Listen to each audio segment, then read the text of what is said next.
Hello అండి. Welcome to my YouTube channel. నేను శ్రీనివాస్ రెడ్డి పాలెం. ఈ వీడియోలో మనము Rajiv Gandhi university of knowledge technologies triple IT Basar అంటాం కదా. ఈ Rajiv Gandhi university of knowledge technologies కిందనే మనకి ట్రిపుల్ ఐటీ బాసర్లో అడ్మిషన్స్ నిర్వహించబడతాయి. సో దానికి సంబంధించిన అడ్మిషన్స్ నోటిఫికేషన్ ఈ ఇయర్కి రిలీజ్ అయింది. మీరు చూడొచ్చు ఇక్కడ నోటిఫికేషన్ అడ్వర్టైజ్మెంట్ ఆఫ్ అడ్మిషన్స్ 2024-2025 ఇక్కడ స్క్రోలింగ్ వస్తుంది కదా. సో దీనికి సంబంధించిన పూర్తి సమాచారం తెలుసుకోవడానికి మనం ఈ వీడియో చేయడం జరుగుతుంది. సో ముందుగా మనము ఈ వెబ్సైట్ rjukt.ac.in వెబ్సైట్ విజిట్ చేయాల్సి ఉంటుంది. ఒకవేళ మనం ఈ ట్రిపుల్ ఐటీలో అడ్మిషన్స్ పొందాలనుకుంటే ఈ వెబ్సైట్ ద్వారా మనం విజిట్ చేసి ఆన్లైన్లో అప్లై చేసుకుంటే మనకి అడ్మిషన్స్ అనేవి మనకు మెరిట్ ఉంటే ఇవ్వడం జరుగుతుంది.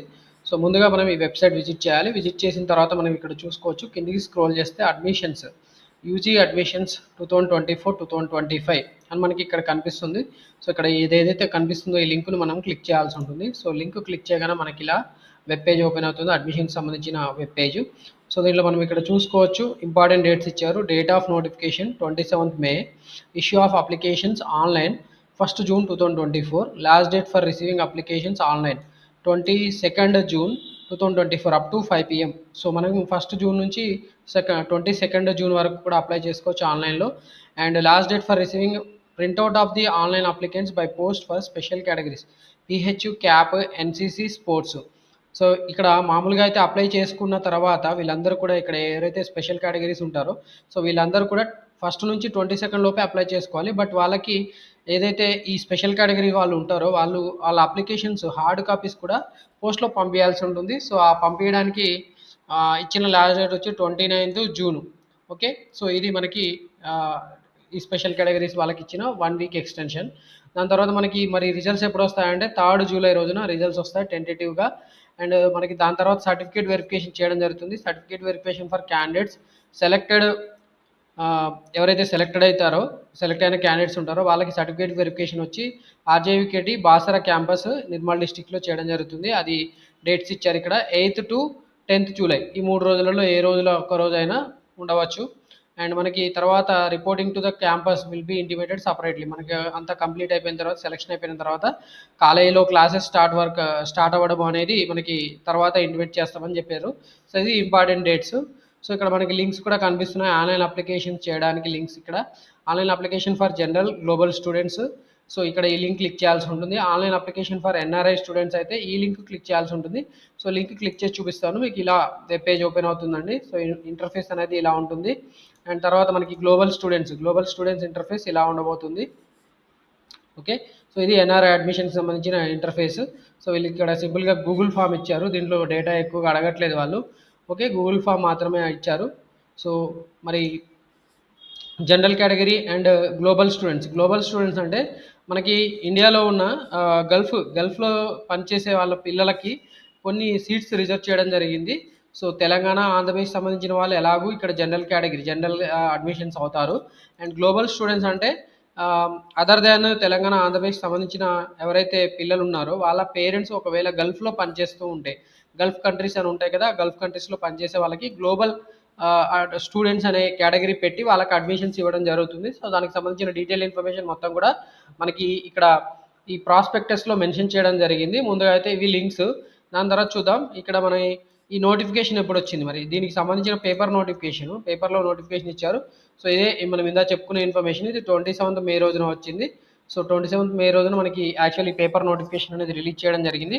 సో ఒకసారి ఇప్పుడు మనకి ఇంపార్టెంట్ డేటా అంతా కూడా చూసుకుంటూ వెళ్దాం. ఇక్కడ ఇంపార్టెంట్ డేట్స్ చూసాం, తర్వాత ఇవి లింక్స్, దీని తర్వాత పేపర్ నోటిఫికేషన్ ఏంటనే ఇచ్చారు. ఇక్కడ హెల్ప్ డెస్క్ నెంబర్స్ ఇచ్చారు. సో మీకు ఏమైనా సందేహాలు ఉంటే ఇక్కడ ఈ హెల్ప్ డెస్క్ కాంటాక్ట్ చేయవచ్చు, లేదా మీరు కామెంట్ రూపంలో నన్ను అడిగినా నేను మీకు కూడా నాకు తెలిసినంత వరకు సమాచారాన్ని కరెక్ట్గా తెలుసుకొని మీకు కన్వే చేయడం జరుగుతుంది. కామెంట్స్కి నేను ఆన్సర్ చేస్తాను. సో ముందుగా మనం ఇక్కడ లింక్స్ ఇచ్చారు. ఈ లింక్స్లో మనకి ఇంపార్టెంట్ ఇన్ఫర్మేషన్ ఏందో చూద్దామండి.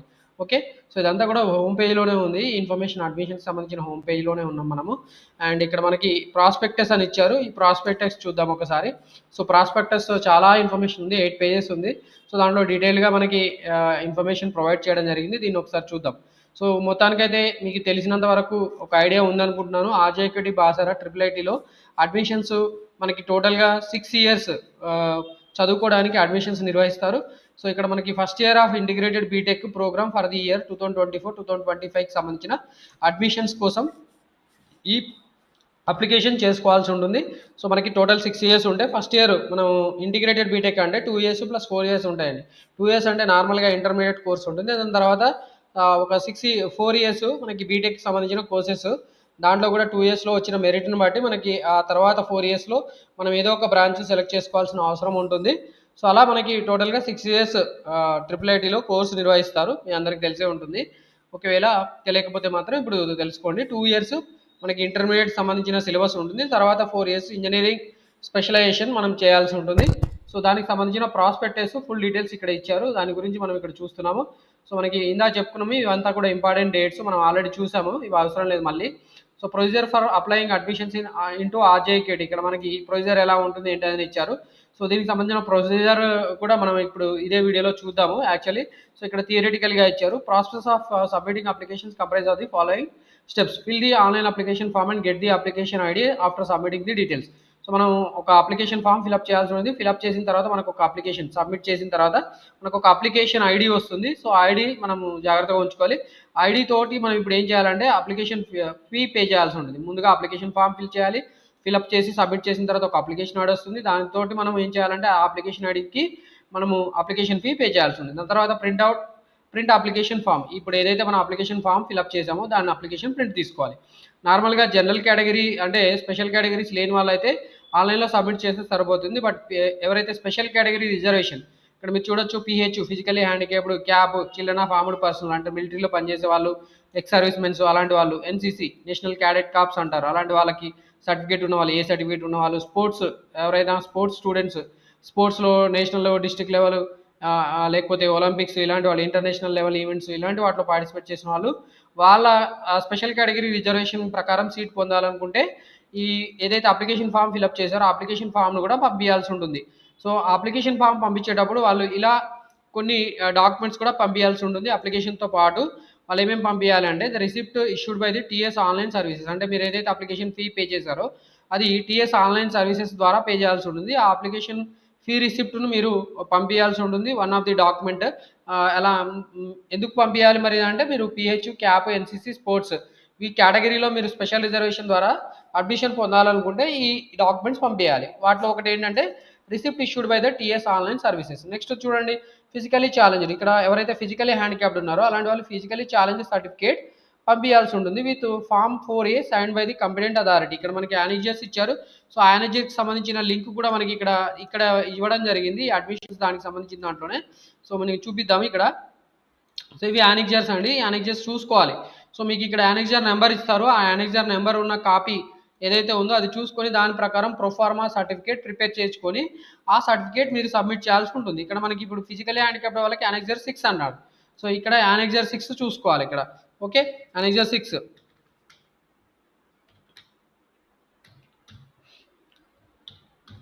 సో ఇది annexure 6 medical certificate in respect of physically handicapped candidates. Annexure printout తీసుకొని దీని ప్రకారం మీరు యాక్చువల్లీ సర్టిఫికేట్ సబ్మిట్ చేయాల్సి ఉంటుంది. ఓకే, సో ఇలా సర్టిఫికేట్స్ రకరకాలుగా ఉన్నాయి. ఆ రకరకాల సర్టిఫికేట్స్ అన్నిటికీ మీకు ఏదైతే అప్లికేబుల్ అవుతుందో ఆ సర్టిఫికేట్స్ మీరు త్రూ అవుట్ ఈ డాక్యుమెంట్ చదువుతున్నప్పుడు వస్తూ ఉంటాయి.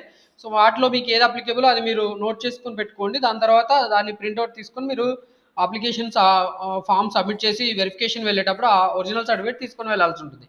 ఓకే, ఇది ఫిజికలీ హ్యాండిక్యాప్డ్ వాళ్ళకి. మనకి అలాగే చిల్డ్రన్ ఆఫ్ ఆర్మ్డ్ ఫోర్సెస్ యానెక్జర్ 7 అండి. ఇక్కడ యానెక్జర్ 6 అయిపోయింది. తర్వాత మనకి ఏమొచ్చిందంటే యానెక్జర్ 7 ఉంది. యానెక్జర్ 7 తీసుకొని వెళ్ళి సబ్మిట్ చేయాల్సి ఉంటుంది. ఓకే, సో ఇది యానెక్జర్ 6. దాని తర్వాత మనకి యానెక్జర్ 7 ఉంటుంది. యానెక్జర్ 7 ఎక్కడ ఉంది?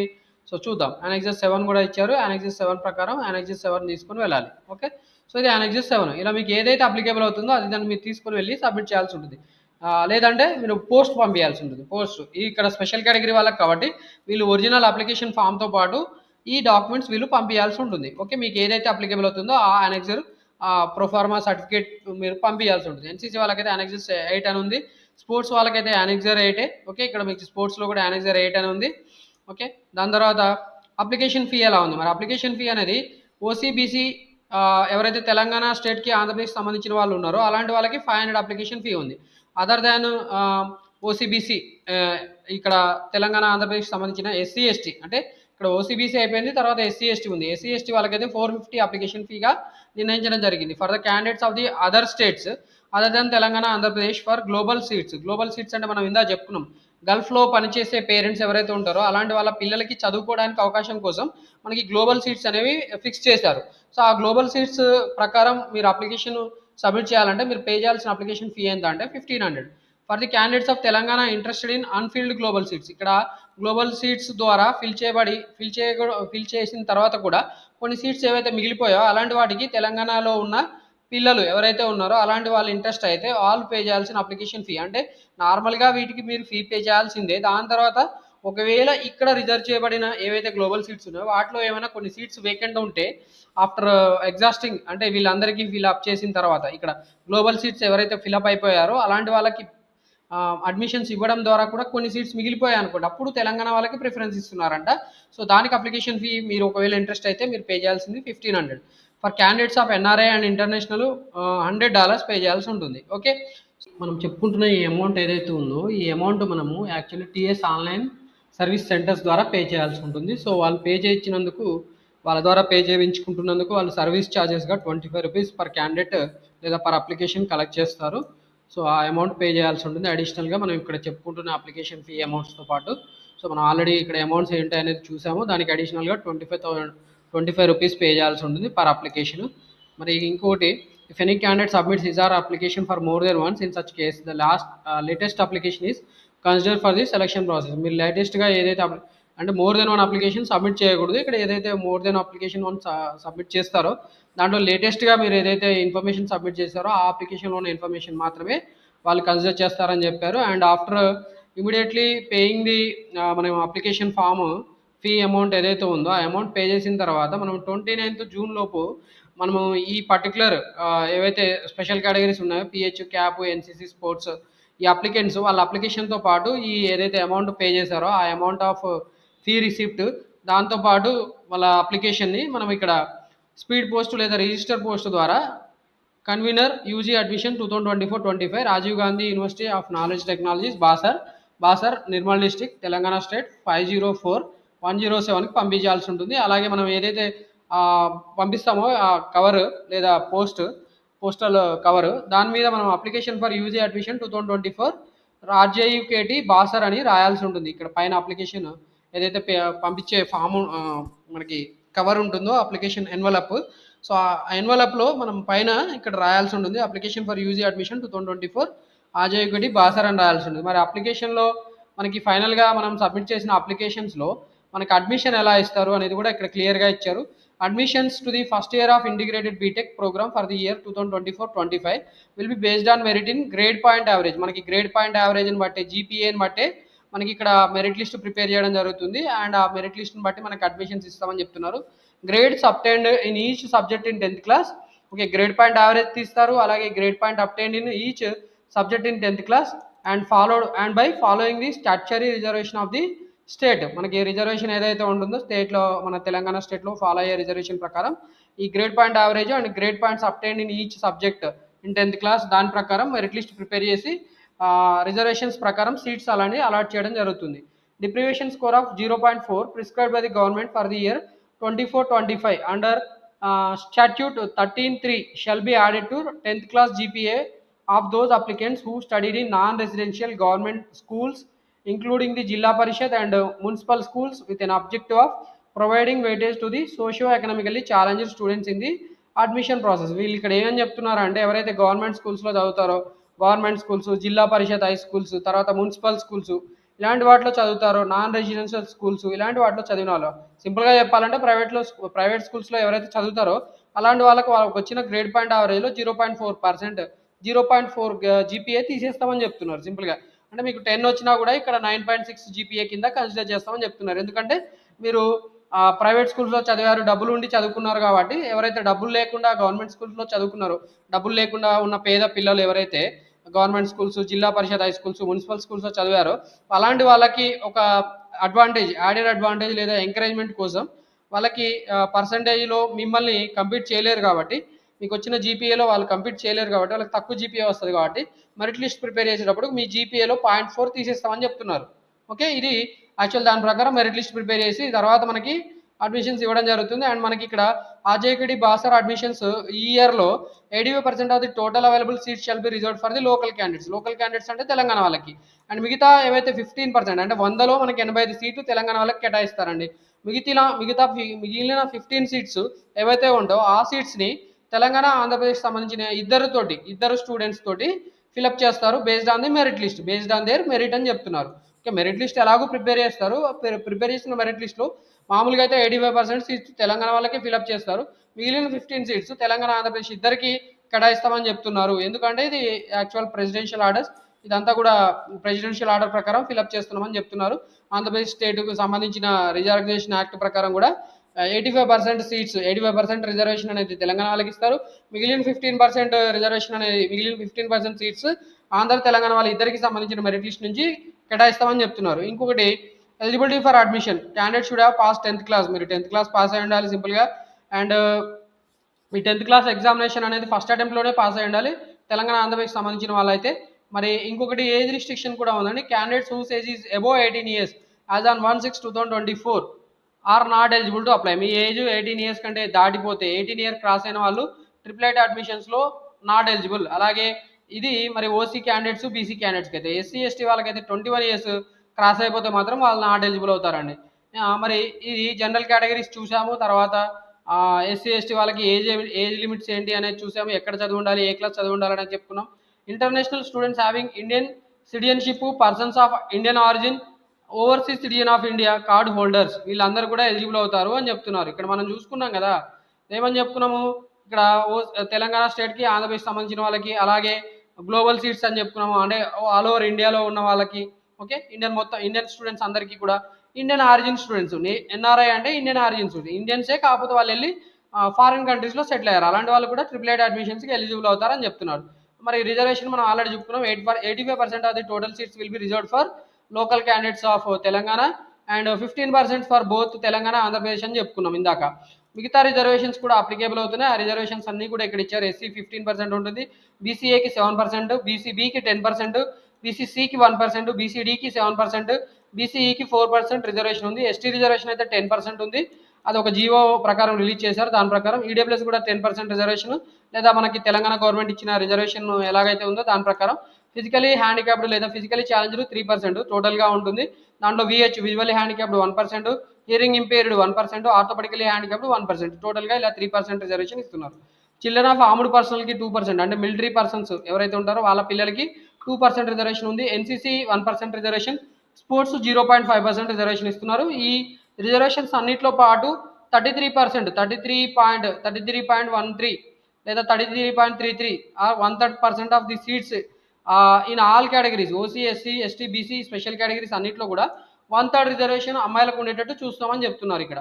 మరి ఈ రిజర్వేషన్స్ ఏవైతే స్పెషల్ కేటగిరీ రిజర్వేషన్స్ ఉన్నాయో వాటన్నిటికి సంబంధించిన ఫామ్స్ ఉన్నాయండి. ఈ ఫామ్స్ అనేవి కూడా మీరు రెస్పెక్టివ్ అథారిటీస్ ద్వారా ఫిలప్ చేసుకొని మీరు సబ్మిట్ చేయాల్సి ఉంటుంది. చూడొచ్చు ఇక్కడ, in case of PH candidate certificate issued by the state medical boards alone are acceptable. Sports form 1, 2, 3, 4 duly certified attested by the concerned state sports association recognized by the sports authority of Telangana, SATS అంటాం కదా. ఈ sports authority of Telangana ద్వారా మీరు ఏదైతే ఈవెంట్స్లో participate చేశారో, national international స్పోర్ట్స్లో ఏవైతే మీరు పార్టిసిపేట్ చేశారో వాటన్నిటికి సంబంధించిన ఫామ్స్ ఉన్నాయి. ఆ ఫామ్స్ అన్ని కూడా మీరు ఫిలప్ చేయాల్సి ఉంటుంది. CAP categories, children of armed personnel అంటాం కదా, ఇలాంటి వాళ్ళకి CAP category certificate issued by the complaint authority are consider. So వీటన్నిటికి కూడా మిలిటరీ వాళ్ళకి సంబంధించిన సర్టిఫికేట్స్ అన్నిటి కూడా రెస్పెక్టివ్ అథారిటీస్ ద్వారా మీరు సబ్మిట్ చేయాల్సి ఉంటుంది. సో వీటన్నిటికి సంబంధించిన మెన్షన్డ్ ఏవైతే ఈ పైన చెప్పుకున్న ఏవైతే ఉన్నాయో the four mentioned are applicable at the state level. Model proformas for certificates are given all the above categories in respective annexes. మనకి అనెక్జెస్ అని ఉన్నాయి. సో మీకు ఇందా చూపించాను నేను ఆల్రెడీ అనెక్జెస్ ఉంటాయని చెప్పి. సో ఆ అనెక్జెస్ ప్రకారం మీరు ఫిలప్ చేసుకొని వాటిని సబ్మిట్ చేయాల్సి ఉంటుంది. ఇవి అనెక్జెస్. సో ఈ అనెక్జెస్ ఫిలప్ చేసి వాటిని మీరు సబ్మిట్ చేయాల్సి ఉంటుంది. అండ్ మనకి ఇంకా ఈ సెలక్షన్ ప్రొసీజర్ ఆల్రెడీ చెప్పుకున్నాము. మనకి ఒకవేళ సెలక్షన్ ప్రొసీజర్లో ఏమైనా టైఅప్ వస్తే మాత్రం సో దీంట్లో హయ్యర్ గ్రేడ్ ఇన్ మ్యాథమెటిక్స్ వాళ్ళని ప్రిఫర్ చేస్తారు. తర్వాత general science, English, social studies, first language and older candidates as per the date of birth. లో మనకి older candidates as per date of birth will be preferred. దాని తర్వాత మనకి ఇంకొక priority కూడా ఇంకొక రకంగా కూడా ప్రయారిటీ నిర్ణయిస్తారు. ఎప్పుడైతే మనకి ఇక్కడ టై వస్తున్నాయో వీటన్నిటిలో టై వస్తాయి. Lowest random number obtain from the hall ticket number. ఇక్కడ హాల్ టికెట్ నెంబర్స్ ప్రకారం ఏవైతే హాల్ టికెట్ నెంబర్స్ ఉంటాయో, అంటే మనకి ఎస్ఎస్సి హాల్ టికెట్ నెంబర్ ఉంటుంది కదా, ఆ ఎస్ఎస్సి హాల్ టికెట్ నెంబర్ను ప్రకారం కూడా వాళ్ళు మనకి టైన్ అనేది రిజాల్వ్ చేయడానికి ఒక ఫార్ములాస్ వాడుతున్నారు. సో అది SSC, NIOS, TOSS, AP OSS. ఇక్కడ మనం చూడొచ్చు, ఎన్ఐఓఎస్ అంటే national institute of open schooling, TOSS అంటే Telangana open school society, APOSS Andhra Pradesh open school society. వీళ్ళందరికీ కూడా హాల్ టికెట్ నెంబర్స్ ప్రకారం వాళ్ళకి ఒక ర్యాండమ్ నెంబర్ జనరేట్ చేస్తామని చెప్తున్నారు. సో ఇక్కడ దీనికి ఫార్ములా ఇచ్చారు, ఇది అంత పెద్దగా ఇంపార్టెంట్ ఏం కాదు. ఓకే, తర్వాత సిబిఎస్ఈ వాళ్ళకి కూడా అలాగే వాళ్ళ హాల్ టికెట్ని బట్టి ఒక ర్యాండమ్ నెంబర్ జనరేట్ చేస్తామని చెప్తున్నారు. ఆ వచ్చిన ర్యాండమ్ నెంబర్ ఎవరికైతే తక్కువ నెంబర్ ఉంటుందో దాన్ని ముందుగా ప్రిఫర్ చేస్తారు. తర్వాత ర్యాండమ్ నెంబర్ ఎక్కువైతే ఎక్కువ జనరేట్ అవుతుంది ఎవరికంటే, అంటే హాల్ టికెట్లు అప్లై చేసేటప్పుడు హాల్ టికెట్ జనరేట్ అయినా హాల్ టికెట్ ప్రకారం ఒక ర్యాండమ్ నెంబర్ జనరేట్ అవుతుంది. ఆ ర్యాండమ్ నెంబర్ అనేది తక్కువగా ఉన్న వాళ్ళకి ఎక్కువ ప్రయారిటీ ఇస్తారు అడ్మిషన్స్లో టై వస్తే. ఓకే, టై ఎప్పుడు వస్తుంది మనకి, ఈ అన్ని సబ్జెక్ట్స్లో కూడా ఈక్వల్గా ఉండి స్టిల్ వాళ్ళకి మెరిట్ డిసైడ్ చేయలేని పక్షంలో హాల్ టికెట్ నెంబర్ బట్టి మెరిట్ డిసైడ్ చేస్తామని చెప్తున్నారు. హాల్ టికెట్ నెంబర్ డిసైడ్ చేయడానికి, హాల్ టికెట్ నెంబర్ని బట్టి మెరిట్ డిసైడ్ చేయడానికి ఇక్కడ ఫార్ములా ఇచ్చారు, దాన్ని మీరు చూసుకోండి. సో ఇది మనకి పెద్దగా అవసరం లేదు. దాని తర్వాత మనకి ఇంకేమైనా ఇప్పుడు ఈ ఆర్జేయుకేటి ట్రిపుల్ ఐటీ బాసర్లో మనం ఏమైనా సెలక్షన్స్ అయినాయి, సెలక్షన్స్ అయిపోయిన తర్వాత మెరిట్ లిస్ట్ పెట్టారు, ఆ list of the candidate selected, ఇవన్నీ కూడా డిస్ప్లే ఎక్కడ చేస్తారు, మరి వెబ్సైట్లోనే డిస్ప్లే చేస్తామని చెప్తున్నారు, rjkt.ac.in వెబ్సైట్లో. మనకి ఫైనల్గా సెలెక్ట్ అయిన తర్వాత, ప్రొవిజనల్గా సెలెక్ట్ అయిన తర్వాత వెరిఫికేషన్ ఆఫ్ సర్టిఫికేట్స్ ఎక్కడ చేస్తారంటే ట్రిపుల్ ఐటీ బాసర్లో చేస్తారు. సో ఓకే, ఆ ఇన్ఫర్మేషన్ అనేది ఇక్కడ ఇచ్చారు. మీరు ఒరిజినల్ సర్టిఫికేట్స్ అన్ని కూడా, అలాగే డాక్యుమెంట్స్ ఏవైతే అవసరమైతే వాటన్నిటిని కూడా మీరు తీసుకుని వెళ్ళాలి. సో మీకు ఇక్కడ ప్రొవిజనల్గా ఎప్పుడైతే సెలెక్ట్ అయ్యారని మీకు డిస్ప్లే చేస్తారో అప్పుడే మీరు ఎక్కడ వెరిఫికేషన్ హాజరవ్వాలి. హాజరయ్యేదైతే మీరు ట్రిపుల్ ఐటీ బాసర్లోనే, కాకపోతే ఏమేమి డాక్యుమెంట్స్ తీసుకెళ్ళాలి ఏంటి అనేది కూడా వాళ్ళు అక్కడ ఆ పర్టికులర్ డీటెయిల్స్ ఇచ్చినప్పుడు మీకు మెన్షన్ చేస్తారు. సో ఆ డాక్యుమెంట్స్ అన్ని కూడా మీరు తీసుకుని వెళ్ళాల్సి ఉంటుంది. Candidates belonging to special categories like physically challenge, PH, CAP, NCC, sports, ఇలాంటి వాళ్ళకి ఇచ్చిన డేట్స్లో, అలా అలాటెడ్ డేట్స్లో వెళ్ళి ఆర్జేకేటీ బాసర్లో రిపోర్ట్ చేయాల్సి ఉంటుంది. సో ఎవరైతే అడ్మిషన్ తీసుకుంటారో అడ్మిషన్ తీసుకున్న వాళ్ళకి 6 ఇయర్స్ కోర్స్ అనేది మొత్తానికి వాళ్ళు చదవాల్సి ఉంటుంది. ట్రిపుల్ ఐటీ బాసర్లో చదవాల్సి ఉంటుంది. ఓకే, ఫైనల్గా అడ్మిషన్ వచ్చిన తర్వాత మనకి యాన్యువల్ ఫీ అనేది ఎంత ఉంటుంది ఏందనేది కూడా ఒక ఐడియా ఉంటే బాగుంటుంది. Tuition fee of the first year for the candidates who studied in the schools of Telangana, Andhra Pradesh states. So Telangana, ఆంధ్రప్రదేశ్లో ఎవరైతే చదివారో అలాంటి పిల్లలకి 37,000 అనేది ట్యూషన్ ఫీగా ఫిక్స్ చేశారు. దీంట్లో మనకి 1000 రూపీస్ ఎగ్జామినేషన్ ఫీ కూడా ఇంక్లూడ్ అయి ఉంటుంది. అండ్ దీనికి అడిషనల్గా every student has to pay registration fee of 1000. ఇక్కడ 500 ఫర్ ఎస్సీ ఎస్టీ క్యాండిడేట్స్కి, 1000 రూపీస్లో 500 అనేది ఎస్సీ ఎస్టీకి ఉంటుంది, 1000 రూపీస్ అదర్ దాన్ ఎస్సీ ఎస్టీకి పే చేయాల్సి ఉంటుంది. అండ్ వీళ్ళకి ఇంకొక రీఫండబుల్ కాషన్ డిపాజిట్ 2000 పే చేయాల్సి ఉంటుంది దీని by all. And medical insurance కూడా 700 ఉంటుంది. సో ఫైనల్గా మనకి ఇక్కడ 37,000 ఇది ట్యూషన్ ఫీగా ఉండబోతుంది. 1000 plus 2000 plus 700 for OC and BC candidates, అంటే ఇక్కడ 3700 వీళ్ళకు ఉంటుంది. బట్ ఎవరైతే ఎస్సీ ఎస్టీ వాళ్ళు ఉంటారో వాళ్ళకైతే 3200గా అమౌంట్ ఉండబోతుంది. సో మొత్తానికి ఇక్కడ 37,000 ప్లస్ 3700 లేదా 37,000 ప్లస్ 3200గా ఈ యాన్యువల్ ట్యూషన్ ఫీ అనేది ఫిక్స్ చేశారు. తెలంగాణ అండ్ ఆంధ్రప్రదేశ్లో సంబంధించిన స్కూల్స్లో చదివిన వాళ్ళకి.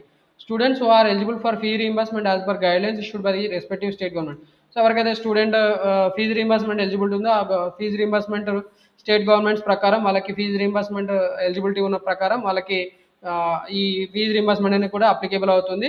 అండ్ ఈ ఫీజుబుల్ ఎవరికైతే ఫీజు రీయింబర్స్మెంట్ తెలంగాణ స్టేట్కి సంబంధించిన వాళ్ళు ఉంటారో వాళ్ళకి ఫీజు రీయింబర్స్మెంట్ వాళ్ళ ట్యూషన్ ఫీ అనేది పే చేయాల్సిన అవసరం లేదు. బట్ మిగతా స్టేట్స్ వాళ్ళైతే వాళ్ళ ఫీజు రీయింబర్స్మెంట్ అమౌంట్ వాళ్ళ స్టేట్ గవర్నమెంట్ ఇష్యూ చేసినప్పుడే వాళ్ళకి క్రెడిట్ అవుతుంది కాబట్టి వాళ్ళు ముందుగా ట్యూషన్ ఫీ పే చేయాల్సి ఉంటుంది. ఫీ పే చేసిన తర్వాత వాళ్ళకి ఫీజు రీయింబర్స్మెంట్ అమౌంట్ అనేది వాళ్ళ రెస్పెక్టివ్ స్టేట్స్ నుంచి పర్టికులర్ మనం చదువుకుంటున్న కాలేజీకి క్రెడిట్ అయిన తర్వాత వాళ్ళకు రీఫండ్ చేస్తారు అని చెప్పి ఇక్కడ ఈ రెండో పాయింట్ ఇచ్చారు. అండ్ మనకి తర్వాత admissions of students from other states and international students.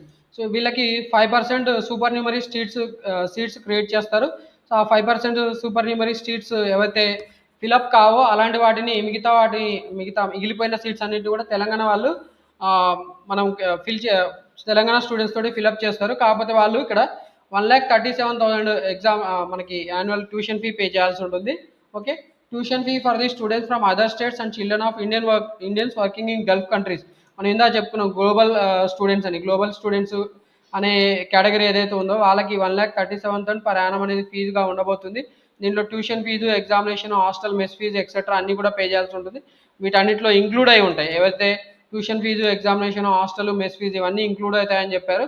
And వాళ్ళకి అలాగే రిజిస్ట్రేషన్ ఫీ అనేది 3,700. మనం ఇందా చెప్పుకున్న 3,700 ఎలాగైతే మన తెలంగాణ, ఆంధ్రప్రదేశ్ సంబంధించిన స్కూల్స్లో చదివిన పిల్లలకైతే ఉందో అలాగే ఇక్కడ గ్లోబల్ స్టూడెంట్స్ కూడా 3,700 అనేది ఎక్స్ట్రా ఫీ పే చేయాల్సి ఉంటుంది. 2% supernumerary seats are available for international or other NRI students on payment of tuition fee of 3,01,000. వీళ్ళకి ఎవరైతే ఎన్ఆర్ఐ స్టూడెంట్స్ ఉంటారో వాళ్ళకి ట్యూషన్ ఫీ అనేది 3,01,000 ఉండబోతుంది. సో వాళ్ళు మళ్ళీ ఈ 3,01,000తో పాటు 3,700 ఎక్స్ట్రా అడిషనల్ ఫీ కూడా పే చేయాల్సి ఉంటుంది. ఇది మన మొత్తానికి సంబంధించిన fee. And the application fee for the children of Indians working in Gulf countries అంటే గ్లోబల్ స్టూడెంట్స్ కేటగిరీ అనేది మనం చెప్పుకున్నాం కదా. సో వాళ్ళకి అప్లికేషన్ ఫీ 1,500 మనం ఇందాక ఆల్రెడీ చెప్పుకున్నాము. ఇక్కడ ఎన్ఆర్ఐ స్టూడెంట్స్కి అయితే $100గా ఉండబోతుంది. వీళ్ళు ఎవరైతే ఎన్ఆర్ఐ స్టూడెంట్స్ ఉంటారో అలాంటి వాళ్ళు applicants from international and NRI should pay the application fee through a demand draft drawn in favour of, అంటే డీడీ ద్వారా పే చేయాల్సి ఉంటుంది. ఆ డీడీ అనేది డైరెక్టర్ అజయ్ బాసర్ పేరు మీద తీసి ఆ డీడీని వీళ్ళు ఫైనల్గా సబ్మిట్ చేయాల్సి ఉంటుంది. అండ్ మనకి ఈ కోర్స్ అనేది మనం ఆల్రెడీ చెప్పుకున్నాము. 6 years integrated course, engineering course. దీంట్లో ప్రీ యూనివర్సిటీ కోర్సు 2 years, అంటే ఇది ఇంటర్మీడియట్ ఈక్వలెంట్. దాని తర్వాత బీటెక్ 4 years. ఇలా మొత్తానికి 6 years ఇంటిగ్రేటెడ్ బీటెక్ ప్రోగ్రామ్ అనేది ఇప్పుడు IIIT బాసర్లో ఆఫర్ చేయడం జరుగుతుంది. ఒకవేళ మీకు ఏమైనా డౌట్స్ అలాంటి ఏమైనా ఇన్ఫర్మేషన్ కావాలనుకుంటే ఈ అడ్మిషన్ సంబంధించిన ఇన్ఫర్మేషన్ మీరు ఇక్కడ ఈ ఇన్ఫర్మేషన్ ప్రొవైడ్ చేశారు. ఇంపార్టెంట్ కాంటాక్ట్స్ ఇచ్చారు. The convener UG admission 2024-25 IIIT Basar, Nirmal district, Telangana 504107. ఈ అడ్రస్ ద్వారా మీరు కాంటాక్ట్ అవ్వచ్చు. అండ్ హెల్ప్ లైన్ నెంబర్స్ కూడా ఇచ్చారు. మీకు ఎలాంటి సందేహాలు ఉన్నాయి, help line numbers, mobile numbers ఇచ్చారు. సో ఈ mobile numbers 9:30 AM to 5:30 PM అని ఆల్ వర్కింగ్ డేస్ వర్క్ అవుతాయి. సో మీరు మీ సందేహాలు వీళ్ళని కాల్ చేసి కూడా మీరు క్లియర్ చేసుకోవచ్చు. వెబ్సైట్ ఇచ్చారు ఇక్కడ, అలాగే ఈమెయిల్ ఐడి కూడా ఇచ్చారు. ఈమెయిల్ ఐడి మీరు రాయడం ద్వారా కూడా మీ సందేహాలు ఏమైనా ఉంటే మీరు క్లియర్ చేసుకోవచ్చు. అలాగే మనకి ఇక్కడ యానేజెస్ ఇచ్చారు. సో ఈ యానేజెస్ ఎవరికి అప్లికబుల్ అయితే ఆ పర్టికులర్ యానేజెస్ ఫార్మాట్స్ అనేవి మనం ఇక్కడ ఇందాక వెబ్సైట్ చూపించాం కదా, ఇక్కడ వెబ్సైట్ యూజీ అడ్మిషన్స్, దీంట్లో మనకి ఇక్కడ యానెక్సెస్ అనే లింక్ ఉంది. ఈ లింక్ క్లిక్ చేసి మనం యానెక్సెస్ అనేవి మొత్తం కూడా ఇక్కడ నెంబర్స్ ఇచ్చారు. మనం ఇప్పుడు చెప్పుకుంటున్న ఏదైతే ప్రాస్పెక్టస్ ఉందో దాంట్లో ఇక్కడ ఈ యానెక్సెస్ నెంబర్స్ దేనివి ఏంటి అనేది ఇచ్చారు. సో యానెక్సెస్ అన్ని కూడా మీరు చూసుకొని వాటిని అర్థం చేసుకున్న తర్వాత వాటిని ఫిలప్ చేసి మీరు ఆ వెరిఫికేషన్ టైంలో ఆ యానెక్సెస్ కూడా సబ్మిట్ చేయాల్సి ఉంటుంది. ఇది మొత్తానికి IIIT బాసర్కి సంబంధించిన పూర్తి అడ్మిషన్ డీటెయిల్స్కి సంబంధించిన ప్రాస్పెక్టస్. సో ఈ ప్రాస్పెక్టస్కి సంబంధించిన ఇన్ఫర్మేషన్ నేను మీకు నీట్గానే ఎక్స్ప్లెయిన్ చేశాను. మీకు ఎలాంటి సందేహాలు ఉన్నా కూడా, మీకు ఏమైనా సందేహాలు ఉంటే కూడా మీరు నన్ను కామెంట్స్ రూపంలో అడగవచ్చు. నేను మీకు వాటిని క్లియర్ చేస్తాను. స్టిల్ మీకు డౌట్స్ ఉంటే మీరు మన మొబైల్ నెంబర్ కూడా ప్రొవైడ్ చేస్తాను. మీకు ఏమైనా సందేహాలు ఉంటే నా కామెంట్ రూపంలో మీరు నన్ను మొబైల్ నెంబర్ అడిగితే కూడా నేను మీకు ఆ మొబైల్ నెంబర్ అనేది పర్సనల్గా టైప్ చేస్తాను. సో దట్ మీరు మొబైల్ నెంబర్ కాల్ చేసి కూడా ఇన్ఫర్మేషన్ అనేది మీరు తీసుకోవచ్చు. ఈ ఇన్ఫర్మేషన్ మీకు నచ్చితే మీరు ఈ వీడియోని లైక్ చేయండి, అలాగే వేరే వాళ్ళకు కూడా షేర్ చేయండి. ఇలాంటి ఇన్ఫర్మేషన్ మన యూట్యూబ్ ఛానల్లోని మీరు ఫర్దర్గా రిసీవ్ చేసుకోవాలనుకుంటే మన యూట్యూబ్ ఛానల్ని సబ్స్క్రైబ్ చేసుకోవాలని కూడా మిమ్మల్ని రిక్వెస్ట్ చేస్తున్నాను. Thank you for watching this video. Wish you all the best for your IIIT admissions.